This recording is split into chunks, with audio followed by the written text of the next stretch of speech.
भोपाल से प्रस्तुत हैं प्रादेशिक समाचार। नमस्कार, समाचारों के साथ मैं जितेंद्र रघुवंशी। पहले मुख्य समाचार। तीसरे चरण के मतदान के लिए आज शाम बंद होगा प्रचार। प्रत्याशी घर घर करेंगे जनसंपर्क। लोकसभा चुनाव के लिए प्रदेश में कल उत्तर प्रदेश के मुख्यमंत्री योगी आदित्यनाथ सहित कई स्टार प्रचारकों ने की जनसभाएं। प्रदेश में तीसरे और चौथे चरण के लिए मतदान प्रतिशत बढ़ाने के लिए निर्वाचन आयोग के प्रयास लगातार जारी। और केंद्र सरकार ने प्याज के निर्यात पर लगा प्रतिबंध हटाया। अब समाचार विस्तार से।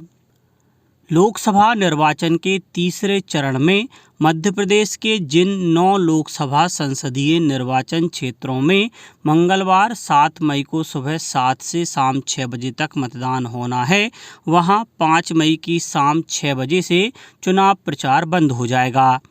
मुख्य निर्वाचन पदाधिकारी अनुपम राजन ने बताया है कि संसदीय निर्वाचन क्षेत्र में मतदान समाप्ति के निर्धारित समय के 48 घंटे से पहले से चुनाव प्रचार बंद करने का प्रावधान है। प्रचार प्रसार समाप्त होने की समय सीमा के बाद बाहरी क्षेत्र के व्यक्तियों को जो उस लोकसभा संसदीय निर्वाचन क्षेत्र में मतदाता नहीं है, उन्हें वह निर्वाचन क्षेत्र छोड़ना होगा। इस हेतु सघन निगरानी अभियान चलाया जाता है। लोकसभा चुनाव के तीसरे चरण के लिए प्रदेश में कल कई स्टार प्रचारकों ने अपने अपने दलों के प्रत्याशियों के लिए जनसभाएं की। उत्तर प्रदेश के मुख्यमंत्री योगी आदित्यनाथ ने गुना संसदीय क्षेत्र के अशोक नगर में एक जनसभा में कहा कि आज भारत एक नया भारत है। हर कोई मोदी सरकार की फिर वापसी की कामना कर रहा है। उन्होंने कहा कि जब लोगों से पूछा जाता है कि वे मोदी सरकार को क्यों चाहते हैं, वे न सिर्फ यह कहते हैं कि विकास के साथ सब कुछ होगा, बल्कि हम उन लोगों को लाना चाहते हैं जो राम को वापस लाए। मुख्यमंत्री डॉक्टर मोहन यादव ने गुना, भिंड और ग्वालियर लोकसभा में पार्टी प्रत्याशियों के लिए चुनावी सभाएं लीं। भिंड लोकसभा के अटेर में उन्होंने कहा कि प्रधानमंत्री नरेंद्र मोदी के मार्गदर्शन में डबल इंजन की सरकार अपना हर वचन पूरा करने और जन जन के कल्याण के लिए प्रतिबद्ध है। प्रदेश के पूर्व मुख्यमंत्री और विदिशा संसदीय सीट से भाजपा प्रत्याशी शिवराज सिंह चौहान ने शमशाबाद में एक जनसभा को संबोधित करते हुए कहा कि प्रदेश में हमने मुख्यमंत्री रहते 0% ब्याज पर किसानों को कर्ज दिया। राजस्थान के पूर्व मुख्यमंत्री अशोक गहलोत ने राजगढ़ लोकसभा क्षेत्र के चाचौड़ा में चुनावी सभा को संबोधित किया। इस अवसर पर प्रदेश कांग्रेस अध्यक्ष जीतू पटवारी भी मौजूद थे। मुख्य निर्वाचन पदाधिकारी अनुपम राजन ने बताया कि मध्य प्रदेश के 29 लोकसभा संसदीय क्षेत्रों में 4 चरणों में निर्वाचन प्रक्रिया पूरी कराई जा रही है। पहले व दूसरे चरण के 6 लोकसभा संसदीय क्षेत्रों में मतदान संपन्न हो चुका है। तीसरे चरण में 9 लोकसभा संसदीय क्षेत्रों में 7 मई को और चौथे चरण में 8 लोकसभा संसदीय क्षेत्रों में 13 मई को मतदान होगा। श्री राजन ने बताया कि अगले दोनों चरणों के मतदान के दिन और मतदान के एक दिन पहले प्रकाशित होने वाले राजनीतिक विज्ञापनों को पूर्व प्रमाणित कराना होगा।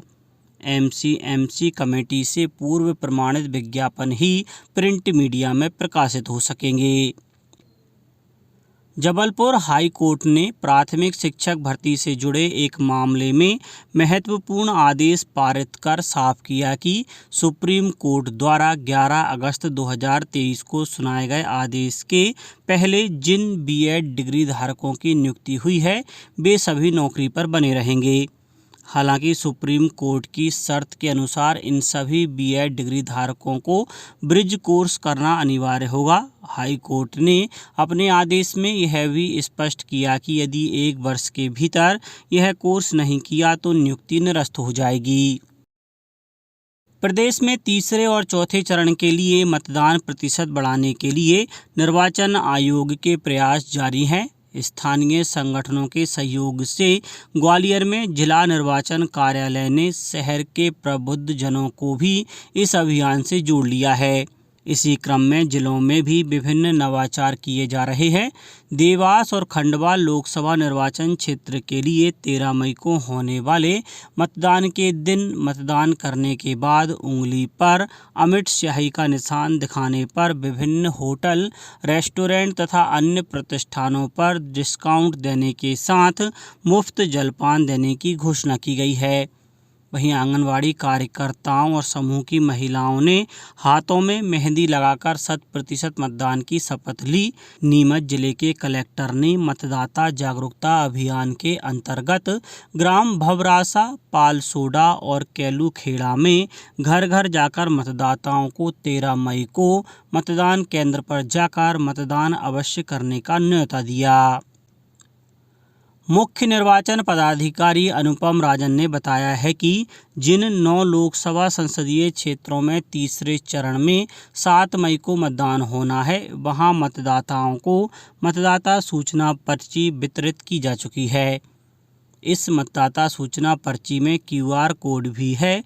तीसरे चरण में मुरैना, भिंड, ग्वालियर, गुना, सागर, विदिशा, भोपाल, राजगढ़ और बैतूल संसदीय क्षेत्रों में 7 मई को मतदान होगा। यहां पर कुल 1,77,52,583 मतदाता हैं। इनमें से 1,68,31,603 मतदाताओं को मतदाता सूचना पर्ची वितरित की जा चुकी है।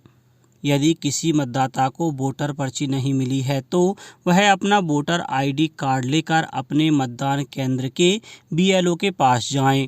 वहां बने मतदाता सहायता केंद्र में वोटर ID दिखाएं। यहां BLO आपकी मतदाता सूचना पर्ची दे देंगे।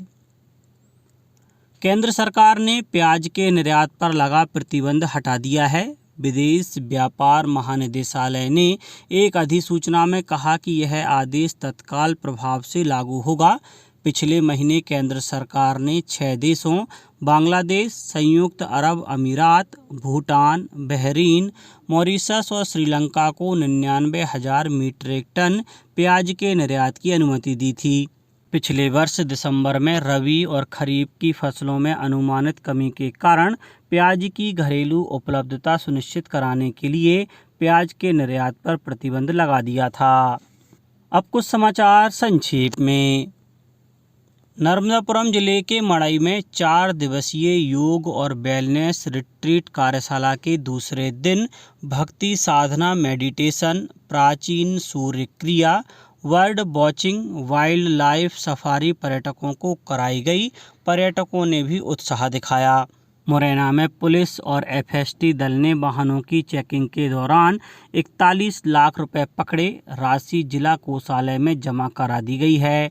और शहडोल संभाग आयुक्त ने सभी नगरीय निकायों से कहा है कि वे जल संकट से निपटने के लिए तैयार रहें।